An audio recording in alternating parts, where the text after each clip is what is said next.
Welcome to the Glynn Academy Coaches Show with head coach Rocky Hidalgo. Brought to you by Coastal Appliances, Island Automotive, Somerset Mortgage, The Emerald Princess, Bruce Kennedy Tire, Apple Care Immediate Care, Misty's Element Massage, Jenkins Nissan, and by Loco's Grill and Pub. Now here's the voice of the Glynn Academy Red Terrors, Kevin Price. Welcome to the Glynn Academy Coaches Show with head coach Rocky Hidalgo on the Bishop Media Sports Network. I'm Kevin Price. We're on location at Loco's Grill and Pub on St. Simon's. We have been here each and every Sunday night at 6:30 for Glynn Academy's 2014 season. This segment of the Hidalgo Show is sponsored by Island Automotive, Coastal Appliances, The Emerald Princess, Somerset Mortgage, Bruce Kennedy Tire, Apple Care, Immediate Care, Misty's Element Massage, Jenkins Nissan, Magic 105, and, of course, Locos. And now with us, the head coach of the Glynn Academy Red Terrors, Coach Rocky Hidalgo. Coach, how you doing tonight? I'm good, man. How are you? Good. Big crowd out here at Locos, our Terror supporters, and also a lot of Atlanta Falcons fans as the Falcons are winning the game up here on the big screen, and they're in a battle with the New Orleans Saints for the NFC South title. But we're going to do our thing, let the Falcons fans do their thing, and hopefully everybody can get along here for the next 30 minutes. Well, Coach, obviously a disappointing Friday night. Red Terrors lose 31-7 to Northside in the state quarterfinals. Thus, Glynn Academy's 2014 season comes to an end in the third round of the playoffs. Glynn finishes the season 9-4, and Coach, just kind of a general question to start it out. You just ran into a pretty good football team, as you might expect, in the state quarters. Yeah, you know, their team was a little bigger and stronger than ours, and the plays we needed to make to win, we probably didn't make.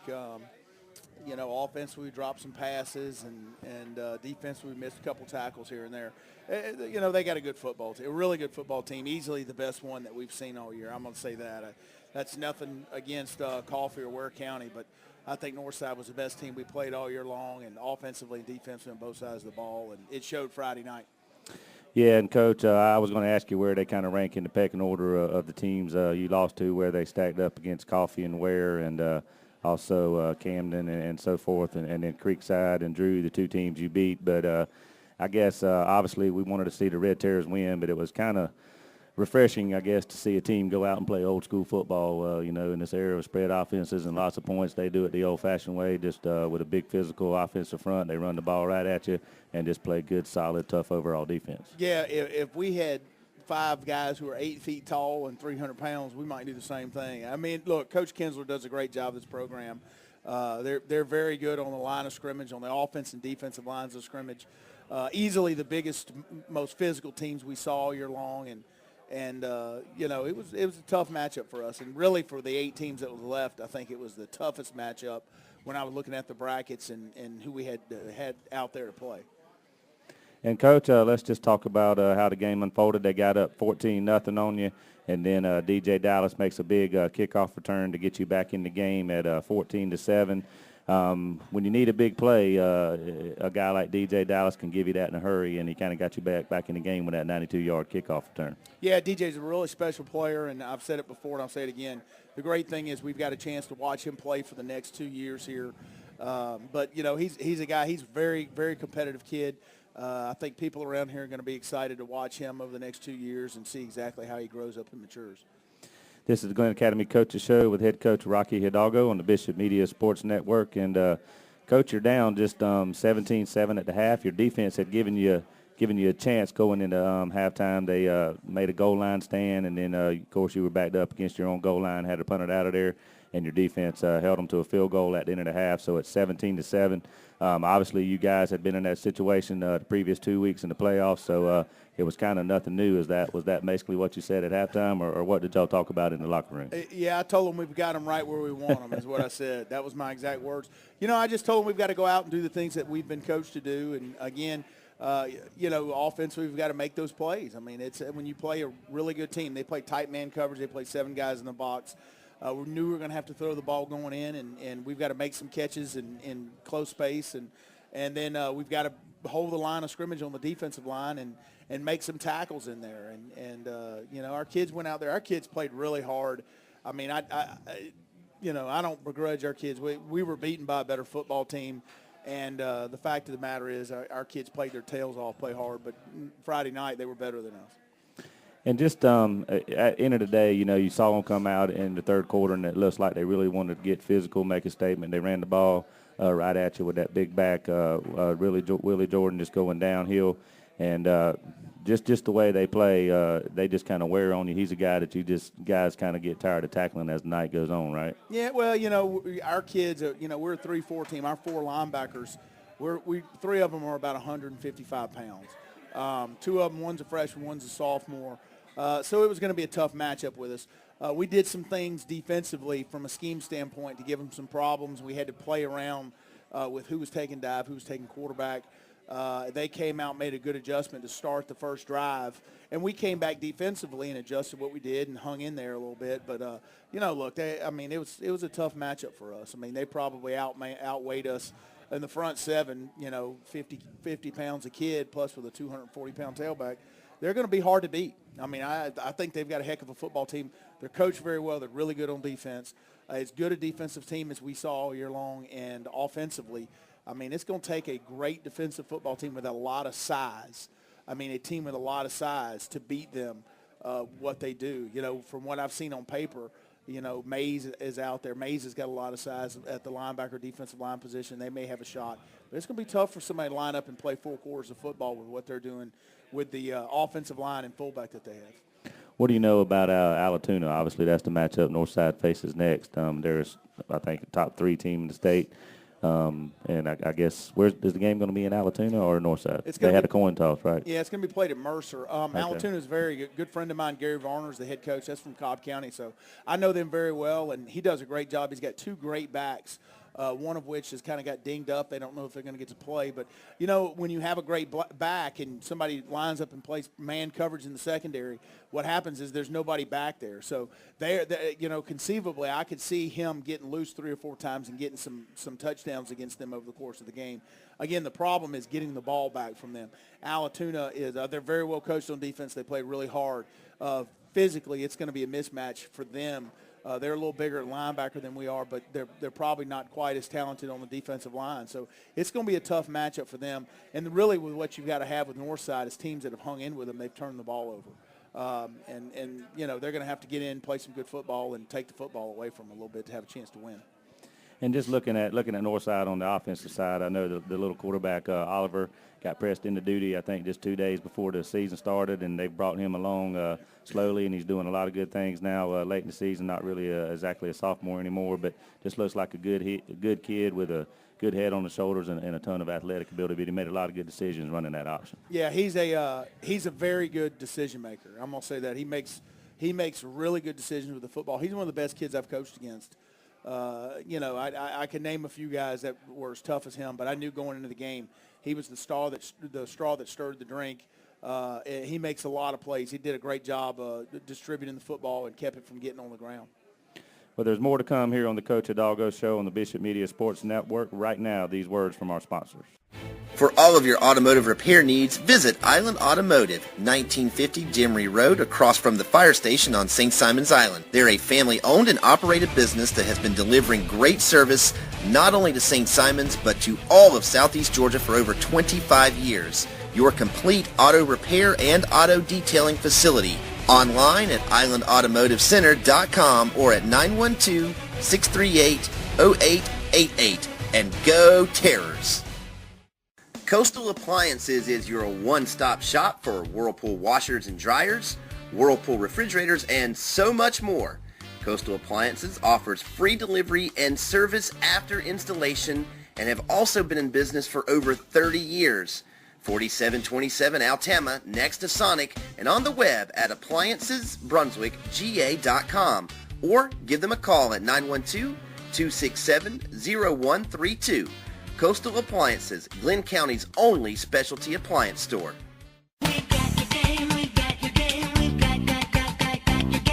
Hop aboard for Texas Hold'em tournaments, roulette, poker, lots of slot action, food, music, and more. Labor Day weekend, Sunday, August 31st, 7 p.m. Cruises depart from Brunswick, Georgia. Call 800-842-0115 or visit EmeraldPrincessCasino.com. Must be 18 years of age and present a government-issued photo ID to board.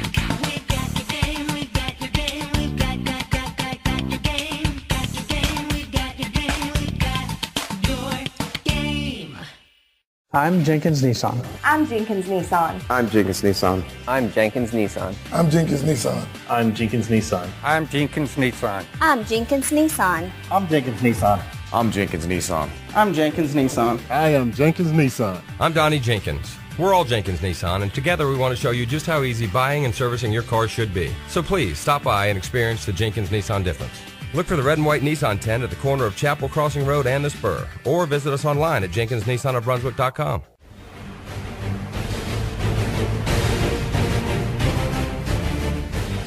Welcome back to the Glynn Academy Coaches Show with head coach Rocky Hidalgo on the Bishop Media Sports Network. I'm Kevin Price. We're on location from Loco's Grill and Pub on St. Simons. This segment brought to you by Island Automotive, Coastal Appliances, Jenkins Nissan, Magic 105.9, and the Emerald Princess. And, Coach, just a few more things about the Northside game. Obviously, you know, they held you guys to under 100 yards of offense, just kind of tough sledding out there the whole night long. I know some turnovers cropped back up in this game again, but do you just give credit to them for what they do defensively for slowing you down like that? You know, they're good on defense. I mean, it is what it is. They're good on defense. We knew we were going to have to throw the ball to score some points. We were hoping to get the ball down the field in man coverage and have a chance for some big plays. We struggled protecting the quarterback because our defensive line was really good. I mean, look, it is what it is. I mean, sometimes, you know, sometimes somebody's just better than you. Friday night they were better than us, and the plays we needed to make to have a chance to win the game, we weren't able to make them, and that's not a knock against our kids, coaches, or anything. They've just got a really good football team, and it wasn't in the cards. We go back, we go to work, and hopefully next year we'll have another opportunity at it. Right, no doubt about it. And, of course, Zach Lamper returns, gets back on the field, but you could kind of tell that he was favoring that ankle a little bit, but you rotated your quarterbacks in and out. Was that as much as to do with Lamper's ankle, or just trying to find something that might would work and you can hang your hat on through the rest of the game? Yeah, you know, it was really going into the game, we really knew that Zach's ankle wasn't 100%. We didn't know how he would be able to perform in the game. You know, obviously Zach's a really good runner, and that's what he does best. And he's been such a competitor this year. You want to give a kid like that an opportunity to go out and play the game. And we did, and you know, in hindsight, I mean, obviously he couldn't really run around. So it was one of those things where, you know, we wanted to play Justin some and let him get in there and throw the ball. Justin's very decisive with the ball when he throws the ball, and he did some good things and made some decisions and made some good decisions. And you know, I don't really regret what we did, and I'm glad both of them got a chance to go out there. I'm glad Zach got a chance to go out and represent our school and community one more time before the season was over with. Really am. Yeah, no doubt about it. And, Coach, just looking at the game in a nutshell, most people didn't expect you guys to be in that situation in the Elite Eight and the state quarterfinals, but you won your first two games and great thrilling victories the first two rounds. Just talk about the experience for your kids. I know you obviously wanted to get there at some point and get to a big stage like that and obviously to go further going forward, but was that just a good overall learning experience for your kids to kind of see what it's like when you get to that level and kind of where y'all need to go and what you're trying to do? You know, we want to go out and win and compete, and I think that's what we did. I mean, we told the kids from the get-go we wanted to compete for a state championship. We finished in the top 8. We finished in the final 8, and I mean that's important. And we're building a football program. You don't build a football program by losing. I mean, you don't. I mean, you can have seasons where you don't have the best years, and maybe you have some. Even Paul Bear Bryant had some 4 and 6 years in there, 5 and 5 years, and you can have that in, but. You know, you've got to establish a tradition of winning. I think our kids did a great job embracing what we asked them to do.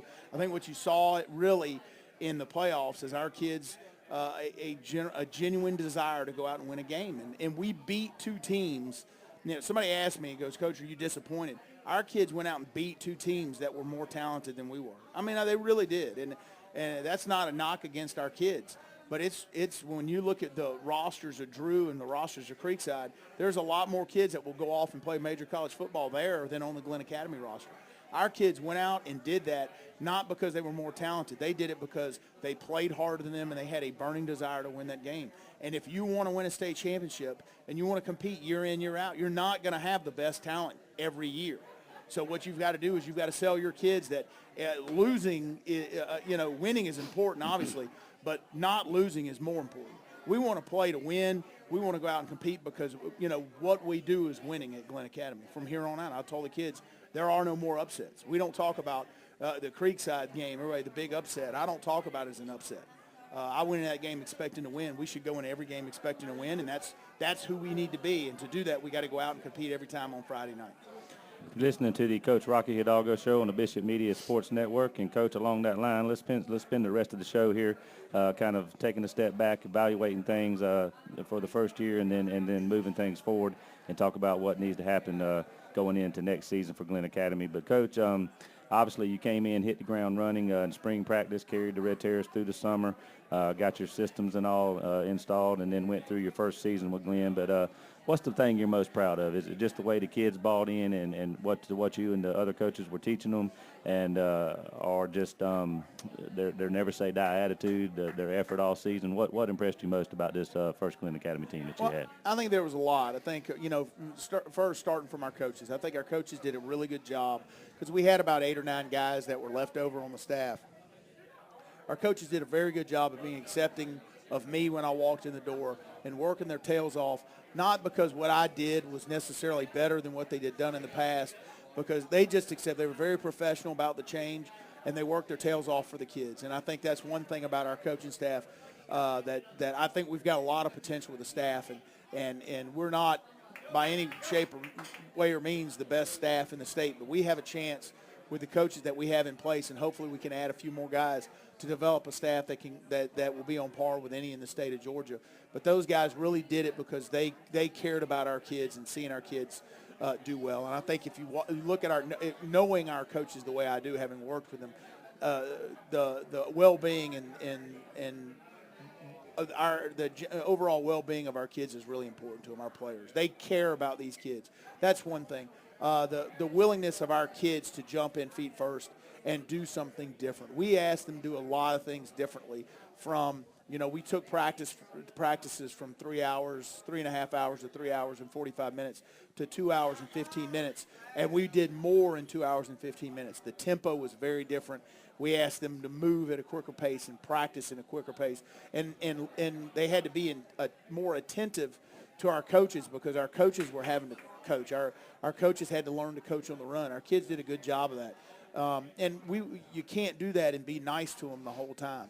So I think they were real patient with us because as a coaching staff, we were trying to find our way a little bit as well. The only way you get to know each other is get on the field and coach and practice together. And I think our kids did. The other thing I'm really excited about, I'm excited by the spirit that I saw in our community. I mean, the one thing, and I've said this before and I'll say it again, is people understand this about our program. This is a beginning. I think people got excited about what we're doing, and then we went and lost to Camden, and we lost some forward momentum. And then we won a couple of games. We lost to Coffee, and so we had this kind of back and forth where people would go, and then suddenly it's the same old Glynn Academy team. It will always be the same old Glynn Academy program if people don't get on board with it. And people, just like we told the kids, they've got to believe. The same thing with the people in this community. Have got to get on board and believe that we can be something more than 7-3 here. And I believe we can. I think we can compete on an annual basis for a state championship here at Glynn Academy. And we need people to go and invest in our program and invest in what we're doing here and invest in the lives of these kids. And because this could be something really special here. And everybody has a lot of pride. All the Glynn Academy alums have pride. And when I talk to them, they have pride that the school's been there for so long, and they have pride in those bricks. Well, the truth of the matter with students is students have pride in winning. And nobody ever goes, and there's no pep rallies around math classes and English classes. That's the truth. And the fact of the matter is, at the end of the day, what people get excited about, those students get excited about, and they have pride in their school, is when you go out and beat somebody on Friday night, it takes it back to the school building on Monday. And Monday through Friday is that much better for those kids. And my goal here, and I've seen it done. I saw it done at Walton High School. I've seen it done at many schools, is through a football program, is to make the school better than it is. And it's not that there's anything wrong with the school, but, man, we can do something here that'll impact the kids, every kid in that school, by building a winning tradition and giving them something to be proud of in addition to the bricks of that school and the history of that school. That when they go out on Friday night, that they've got that Red Terror football gear on. And in the same way, this community will buy into it. And people can have pride. When I drove through Colquitt County one time, and I was noticed you drive by the Home Depot and there's a giant sign out there that says, "Welcome to Colquitt County, home of the Packers. Go Pack, go." You know, and one day my dream is when people come to Brunswick, they come in and there's a big sign off the interstate that says, "Hey, welcome to Brunswick, Georgia, home of the Red Terrors. You know, go GA." I mean, and that's from a community standpoint, that people in this community can get behind it and have pride, and not just the school's been there a long time, but that our school, our community has committed toward excellence, and this is just one aspect of what. Let's be good at everything. I never understood that about schools. He said, we want to be good at academics. We want to be good. Let's be good at everything. Now, I came from a place that we said we're going to be good at everything, and I think we can do that here. And you know, we're going to start Monday going back to work and trying to win a state championship and showing everybody that we can be excellent in football at Glynn Academy. Nice speech, nice sermon, Coach. All right, well, we'll be right back with more here from Coach Rocky Hidalgo on the Bishop Media Sports Network. Relax. Misty's Element Massage specializes in helping you do just that. Located at 138 Village Market on St. Simon's Island, Misty's Element Massage offers deep tissue massages, therapeutic massages, scrubs, creams, body wraps, and much more. The perfect gift for that special someone, not to mention sports massages for that aching muscle. Schedule your appointment today at 912-224-0198 or on the web at mistyselement.com. Bruce Kennedy Tire is your hometown destination for tires. Michelin, Goodyear, and all the brands you trust. But don't let the name fool you. Bruce Kennedy Tire, located at 2928 Norwich Street, does more than just tires. Brakes, alignments, repair work, and more than I can mention. Bruce Kennedy is locally owned and operated, so you get the best service in Glynn County. So give Bruce a call at 912-264-6578. Bruce Kennedy Tire, a name you can trust. Get affordable health care when you need it. At Apple Care Immediate Care, our team of compassionate healthcare providers is dedicated to treating each patient with the highest standard in healthcare. Located at 1111 Glencoe Parkway, Apple Care is open Monday through Friday, 7:30 a.m. to 7:30 p.m., Saturday, 8:30 a.m. to 5 p.m., and Sunday, 10 a.m. to 4 p.m. Apple Care welcomes all walk-ins from pediatric to adult ages and accepts most insurance plans. Visit us at applecaredoctors.com and like us on Facebook. Hello, Glynn Academy Red Terror fans. It's an exciting time of the year when football season starts. It's also an exciting time of the year if you are buying a home and need a great mortgage team on your side. The smart folks at Somerset Mortgage will help you lock in the best rates and closing costs, but more importantly, they have the patience and expertise you need to get you to the closing table. Call Somerset to find out more. 638-2020, conveniently located next to Outback on St. Simon's. Somerset, 638-2020. It's time to get together with friends and family to enjoy great games, great food, and a great atmosphere at Loco's on St. Simon's Island. Loco's has something for everyone with their classic sandwiches, fresh salads, and specialty burgers. And Loco's award-winning wings, from traditional boneless or slow roasted, means it's time to get your wings on. With football season starting, don't forget to catch the game at Loco's too. Be sure to like Loco's on Facebook to keep up with the latest. Have your friends meet you at the Moose.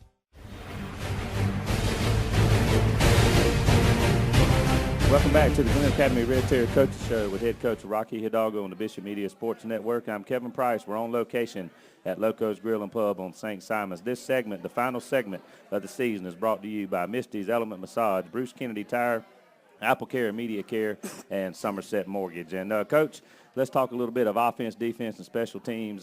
Just talk about your offense and the way it evolved. What's your final assessment of your 2014 offense? I think a lot of great things. I think, obviously this year was the first year I worked with Sean Jackson. I think Sean is one of the best football coaches I've ever been around, and I mean that. And I was really impressed with him, the way he led our offense, the way our kids got better. Very detail-oriented. When people talk about offensive football, you look at their different things. You have, Alabama's and LSU's and Georgia's, which are more kind of mainstream and conservative, and they're going to run the ball at you and all that. And then you have these guys who just have these creative minds with offense. And Sean's one of those guys. He's a brilliant offensive football coach. I think it's interesting. I love him when he comes into my office on Sunday with a marker, because he goes, "What do you think about this?" And it's something that's off the wall a lot of times. That there's a lot of things that he does, and that our fans will never understand this, or they probably don't realize, that is a better way to say it, that how creative he is and how cutting edge he is with what we're doing on offense. And that is the truth. I have seen college coaches, and I won't mention names, guys who you watch coach on TV, call him on the phone and ask him questions about offense. I mean, he really is a great coach. That's the first thing. And the way he brought our staff together was really impressive. The other side of it, I think the obviously people saw from week one to the end of the season, the develop with Zach and Justin Larson. I mean, 7-8 weeks ago, Justin Larson wasn't even on the football team. The coaches did a great job with those guys, and then moving our offense from an offense where we threw the ball 7 or 8 times a game, where that's a huge part of what we were doing. When I arrived on May 1st, our kids didn't know how to run a slant or a fade route. I mean, we did one-on-one pass routes versus coverage, and we asked the kids, they were telling the quarterback what route they were going to run. And every route was different. We had 10 guys run a slant, and all of 10 of them ran different routes. So the development now, if you talk to our kids, the knowledge that our kids have gained about football this year was really impressive. That is going to pay dividends next year, because now our kids know about those things. They know what a head stick is. They know the different routes on the route tree. They didn't know those things. Our offensive line, I think Coach Giddens did a nice job. He was kind of handcuffed a little bit, because generally I like to have 2 offensive line coaches. We really only had one. I kind of swung down there a little bit, but he did a nice job with those guys, working with our offensive line. We kind of had to move some pieces around. We had some injuries early, and he did a good job of putting an offensive line together and finding 5 guys to really go in there and work. And I think we have a chance to be exceptional on the offensive line next year. So from an offensive standpoint, there were a lot of positives back there. I think if you look, obviously Garrison Hurd at running back, Jeremiah at running. We've got 2 really good running backs that we've got coming back. Plus an outstanding freshman. So I like where we're going. I like our pieces that we have next year. And I love what we're doing offensively. I think it's exciting. I think the kids love doing it. It gets the ball to a lot of players. A lot of guys get to run the ball, get their hands on a lot of ball. And I think that'll be exciting for people in the community and kids in the community who want to come here and play in what we do. Listening to the Rocky Hidalgo Show on the Bishop Media Sports Network, and Coach just flipped sides of the football. Obviously, you installed the 3-4 defense, and just talk about the progress and where you are defensively after year one. I think Josh Veal did a really nice job learning, just as our kids were learning it. Coach Veal was learning it throughout the year, and I think you saw the last couple of weeks of the season, he did a nice job making adjustments in the second half of games. So what I saw out of Josh is really his ability. He's learning kind of what to the intricacies of the defense, and when somebody's hurting you with this is kind of what you can do to adjust to it. And I think you saw a lot of that, a lot of growth with our players about how we wanted to learn those things, or how we wanted to implement those things with Pooh and Preston on the perimeter. Did a nice job the last 3 or 4 games of really playing laterally down the line, not getting upfield. We learned about some gap integrity. Our tackling got better as the season went on. I think we found some guys in the secondary to play for us. And it was kind of, we had to cycle through some guys. But the good news is some of those guys are going to be back next year. We played a lot of guys defensively this year, and there's quite a few of those guys are going to back. We feel like we've got probably 5 or 6 defensive linemen. We've got 5 linebackers back, and 4 or 5 guys who played for us in the secondary. So defensively, I feel like we have a chance next year to be even better next year than we were this year. Just the kids having a year in the weight room, a year in the program. And I think we'll start out fundamentally a little more sound. And Coach, special team wise, obviously you had the guys like Adrian Cross and DJ Dallas who could take it to the house if people kicked it to them. We saw that Friday night. don't know if any team in the state has more kickers than Glynn Academy. So just talk about special teams. Yeah, I think, again, Jeff Imperial came in and did a nice job, and a lot of the stuff we do with the punting, I'm not sure if we had one return yard against us against our punt team, and that's with both Seth and Banks punting when Seth was out.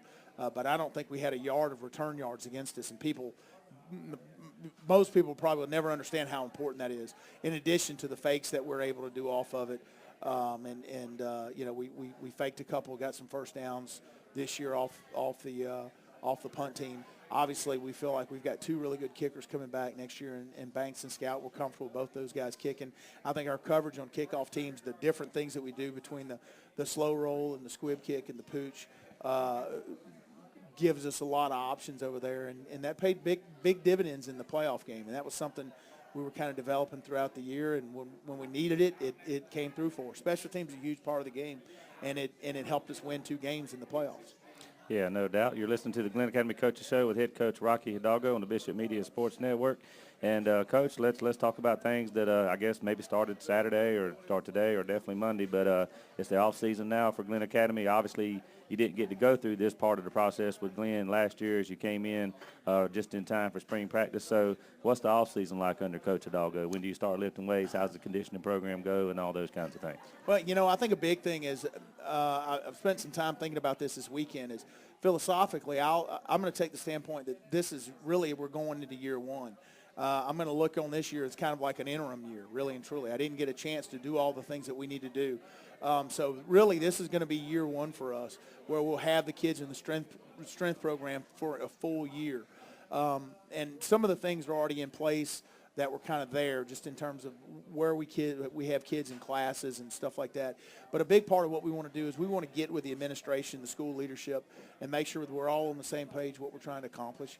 We want to make sure that we get our kids. We want to try to get our kids consolidated in 1 or 2 class periods so we can work with them as a group throughout the school day. We're on block scheduling, and our weight program runs about 40-45 minutes, and that gives us an option to do about 40 or 45 minutes of speed enhancement. We want to do some of that. But, really right now between now and Christmas is really going to go through and we'll go through the equipment room. We'll pick up the equipment, and we'll do, I'll sit down with all of our coaches and do a postseason evaluation with those guys and talk to them about where I want them to be. And we'll make a professional development plan for those coaches because our coaches did a nice job this year, but we can improve as coaches, and that's what we're trying to do. We want to make sure that the 12 guys that were with us this year are better coaches next year when we show up. And the same thing with our players. We'll go through our core group of players for next year and meet individually those kids. We'll set goals. We want to set an individual goal for every kid in the program when it comes to bench press squats, power cleans, but also, things like, a lot of our kids, when I talk to them, a lot of our kids don't think past graduation in football. And so, I've spent some time with some community leaders. We want to develop a program that, a program that's going to allow these kids to have lifelong success other than just on the football field. So we've got to get some of our kids thinking about what are they going to do after high school. We have a lot of kids that they don't consider the possibility of going to college if it's not attached to playing football. And we've got to do a better job of that. That's from our community standpoint. We have to do a better job of that with those kids because if we teach them that there's something after Glynn Academy, they can go off and make something of themselves, have a plan, what that plan is after graduation. We have a lot of kids that don't know. When you ask them, what are you going to do after graduation, they don't know. And one of the things that when I came in, I preached about believing. It wasn't just about believing in that we can win football games. It's about believing that they can have a better life. And we've got about half of our kids on our team that they struggle. A lot of them struggle on a day-to-day basis, and whether it's in the classroom, at home, and they struggle with things that I never had to struggle with as a kid. So I don't know where they're coming from on some of that stuff, but we've got to teach them that the possibility is there, that they can have a better life in what they have. They need to go out and to envision that and make it a reality. And that's what reality is. Reality is or human achievement is just someone's vision, a lot of hard work, and that's what human achievement is. And we've got to teach those kids that it's a possibility out there. We got to get them in the classroom get them with tutors, get their grades up. The other thing we got to do is our graduating seniors and try to find them a place to go play football if they want to go play. We can't promise all of them because that's out of our hands. But if they want the opportunity to go play, we want to try to find them a place to go play so that we can go back and be proud that we're sending kids to go off to college and represent Glynn Academy and our wonderful community up here on the next level and go show people where we're from and what kind of people we produce. And, Coach, you kind of mentioned some of the things that I was going to ask you about, but obviously as the head football coach, you've got to do some things on the peripheral, not just from an X's and O's standpoint. And we've talked about those things at various points this year about raising money and stuff like that. So is it possible that you get out on the rubber chicken circuit and make that same speech you made just a couple of moments ago? We will. And I think it's, everything was such when I first moved down here, I was in transition driving back and forth and trying to get my family moved here. And just, there wasn't a whole lot of time for that, which is why I said this is I'm going to this as like it's my first year. But what I want to do is I want to go out and meet more people in the community. And I don't want to go out and ask everybody for a check. What I want them to do is get them to come back and get involved with our football program, because if we can get them involved with the kids and see what we're trying to do with them, then people will begin to invest. We want people to invest time first. And once they invest their time, hopefully they'll invest their money. We need both. We need successful people working with our kids on a regular basis, showing them that the possibility is out there that they can go off and be doctors and bankers and lawyers, or maybe they just go own their own pressure washing business, whatever it is. We need to show them that that's a possibility. On the other side, we need people coming in to make our program better, make it stronger, make it financially strong, so that we build up a capital reserve in the bank, so that when something comes up, we don't have to worry about money. If we've got to buy 25 new helmets because we had 25 get rejected, that we can just go and write a check. And we can do all those things in this community. There's plenty of money here to be able to do that and without starving the other programs here. I am not somebody who I don't believe in a scarcity mentality. A lot of people are always worry about things. I believe you have to have big dreams and big visions and go out and make them a reality.